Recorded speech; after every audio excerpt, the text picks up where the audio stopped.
चंदनवाडी विभागातील तरुणी दिशा रवींद्र कदम हिनं MPSC परीक्षेत उत्तीर्ण होऊन आपल्या कुटुंबियांचं आणि परिसराचं नाव उज्ज्वल केले। दिशा कदमच्या यशाबद्दल जनसेवक आमदार संजय केळकर यांनी तिचं आणि तिच्या आईवडिलांचं अभिनंदन केले, तसंच तिला पुढील वाटचालीसही शुभेच्छा दिल्या। यावेळी स्वामी फाउंडेशनचे प्रमुख महेश कदम, प्रिया कदम आणि इतर मान्यवरही उपस्थित होते। आमदार संजय केळकर यांनी दिशा हिच्या परिश्रमाचं आणि तिच्या आईवडिलांच्या सहकार्याचंही कौतुक केलं। त्यांनी दिशाला भविष्यातील वाटचालीसाठी शुभेच्छा देत असंच यश मिळवण्यासाठी प्रोत्साहित केलं। दिशा हिचं MPSC परीक्षेत यशस्वी होणं हा तिच्या कठोर परिश्रमाचा आणि ध्येयाच्या प्रती निष्ठेचा परिणाम आहे। या यशानं चंदनवाडी विभागातील तरुणांनाही प्रेरणा मिळाली आहे। दिशा हिच्या यशाबद्दल परिसरातही आनंदाचं वातावरण आहे।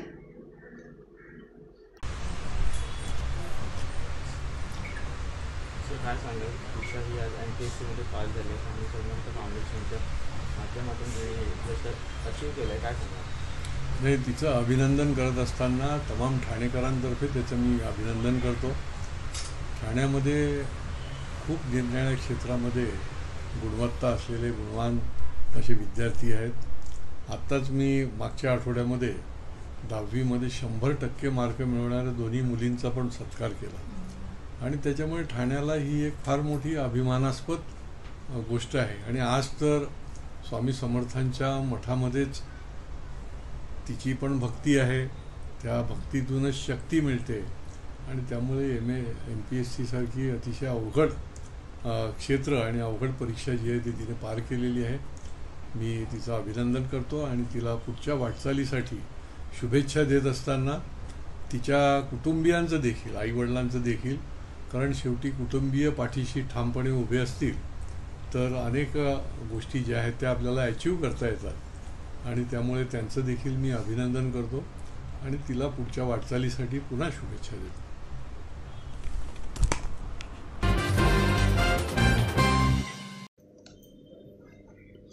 देशभरातील लोकसभा निवडणुकांचे निकाल जाहीर झालेत। या पार्श्वभूमीवर NDA घटक पक्षांनी इंडिया आघाडीच्या नेत्यांवर मुस्लिम आणि दलित समाजात फूट पाडून त्यांच्या मतांचा वापर केल्याचा आरोप केलाय। या आरोपांना उत्तर देताना इंडिया आघाडीचे राष्ट्रीय प्रवक्ते आणि शरद पवार गटाचे आमदार डॉ. जितेंद्र आव्हाड यांनी जोरदार हल्ला चढवलाय।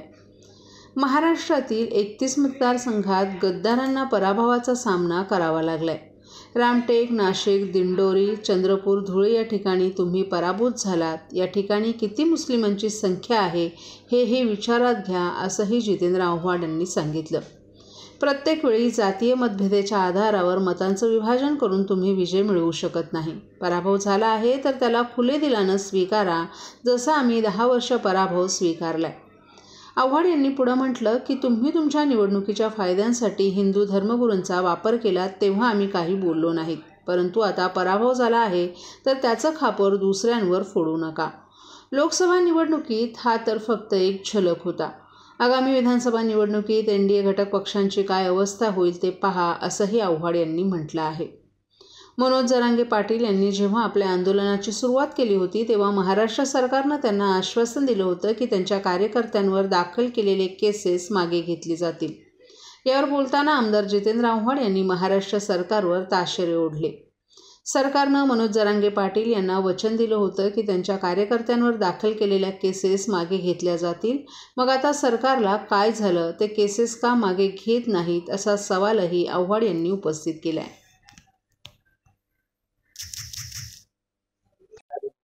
ऐसा है, 31 मतदार संघ में गद्दारों की हार। उस 31 मतदार संघ में मुसलमान कितने, जरा गिन के बता। हार भी ना बड़े दिन से स्वीकारनी पड़ती है। जैसे जीत का बेहोश होके माहौल बनाते हो ना, वैसे हार भी चुपचाप ये जनता का जनादेश है बोल के स्वीकारना। आप जनादेश का अपमान मत करिए। नासिक में आप हारे, कितने मुसलमान हैं? आप चंद्रपुर में हारे, कितने मुसलमान हैं? आप दिंडोरी में हारे, कितने मुसलमान हैं?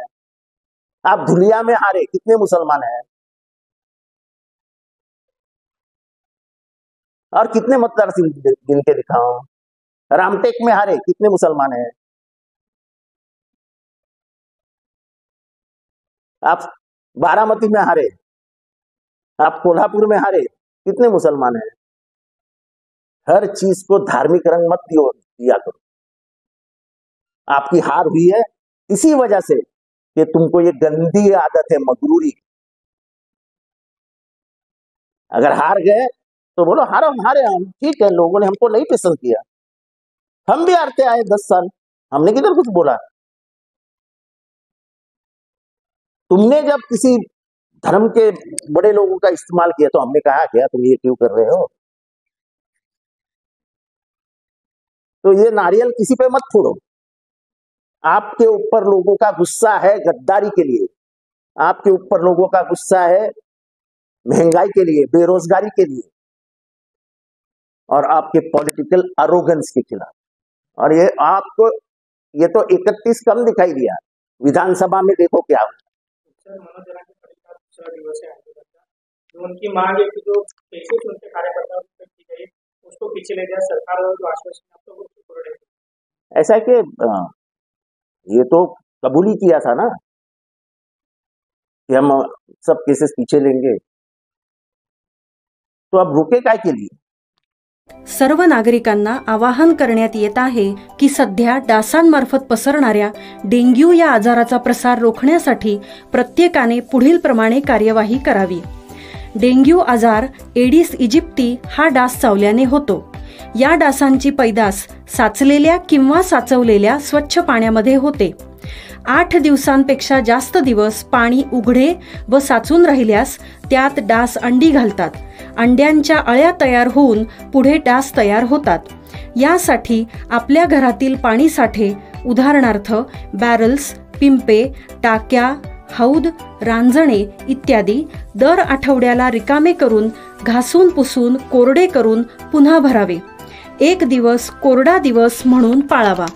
पाणी साठ्यांना घट्ट झाकणे बसवावीत किंवा जुनी साडी, चादर, धोतर यांनी बांधून झाकून ठेवावीत, म्हणजे डास त्यात जाऊन अंडी घालणार नाहीत। घराच्या गच्चीवर, आजूबाजूला, अंगणात कोठेही पाणी साचू देऊ नये। भंगार सामान उघड्यावर टाकू नये, उदाहरणार्थ टायर्स, प्लास्टिक सामान, कुंड्या, टाकाऊ वस्तू इत्यादी। अशा सामानात पावसाचे पाणी साठून त्यात डेंग्यूच्या डासांची पैदास होते। घरातील कूलर्स, फ्रीजच्या पाठीमागील ट्रे हे देखील वेळोवेळी कोरडे करावेत। लक्षात ठेवा, नुसत्या फवारणीने डास घनता कमी होत नाही, तर त्यासाठी डास पैदास ठिकाणे नष्ट करणे ही आपल्या सर्वांची जबाबदारी आहे। कोणताही ताप अंगावर न काढता जवळच्या शासकीय रुग्णालयात मोफत औषधोपचार घ्या। अशा प्रकारे नागरिकांनी सहकार्य केल्यास डेंग्यूचा प्रसार रोखणे सहज शक्य आहे।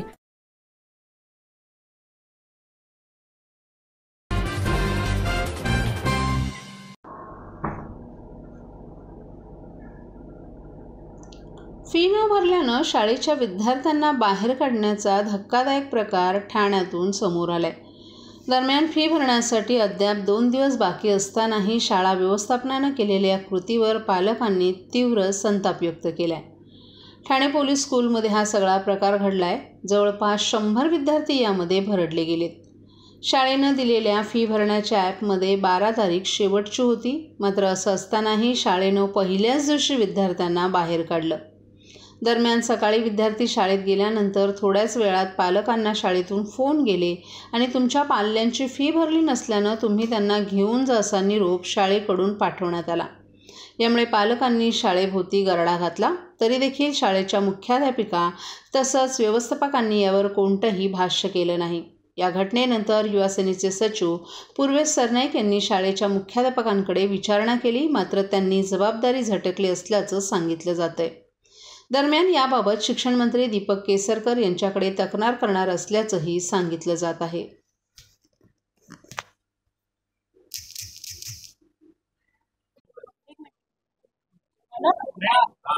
आज ठाणे येथील ठाणे पोलीस स्कूल जे आहे त्या ठिकाणी एकूण 112 विद्यार्थ्यांना शाळेमध्ये प्रवेश हे नाकारलं होतं आज या शाळेच्या ज्या प्रिन्सिपल आहेत अलेक्झांडर विक्टिस असं त्यांचं नाव आहे, त्यांच्याशी आम्ही चर्चा केली.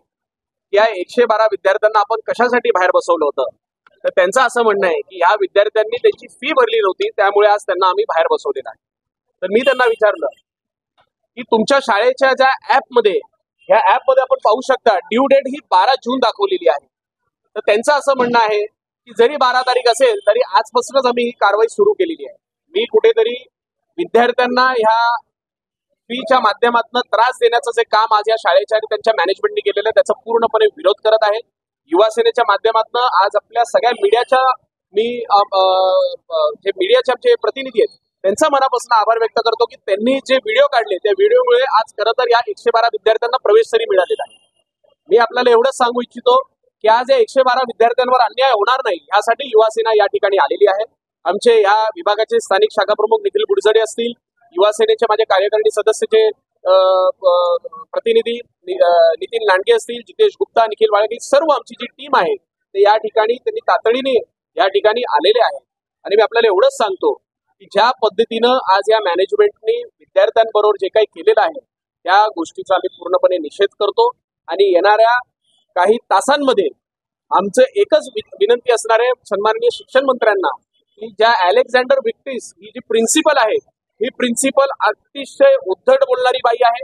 विद्यार्थ्यांना जर उद्याला मानसिक त्रास झाला तर ती म्हणते तो त्यांचा विषय आहे, त्यात आमचं काही घेणं देणं नाहीये. ती आम्ही तिला एवढंच सांगितलेलं आहे, आम्ही तिला एवढंच सांगितलेलं आहे की जर कुठल्या एका विद्यार्थ्यांनी उद्याला काही जर केलं तर त्याला जबाबदार तुम्ही असाल. तर ती म्हणते ठीक आहे, ज्याला जे करायचं त्यांनी ते करावं, असं तिची ही उद्धट भाषा होती. मी सन्माननीय दीपक केसरकर साहेब हे शिक्षण मंत्री म्हणून मी त्यांना लगेच एक निवेदन देणार आहे आणि या प्रिन्सिपलला ताबडतोब ह्या पदावरनं ते मुक्त करतील, त्यांना सस्पेंड करतील, ह्यासाठी मी पूर्णपणे मागणी करणार आहे. जोपर्यंत त्या बाईची सस्पेन्शन होत नाही तोपर्यंत युवा सेना गप्प बसणार नाही.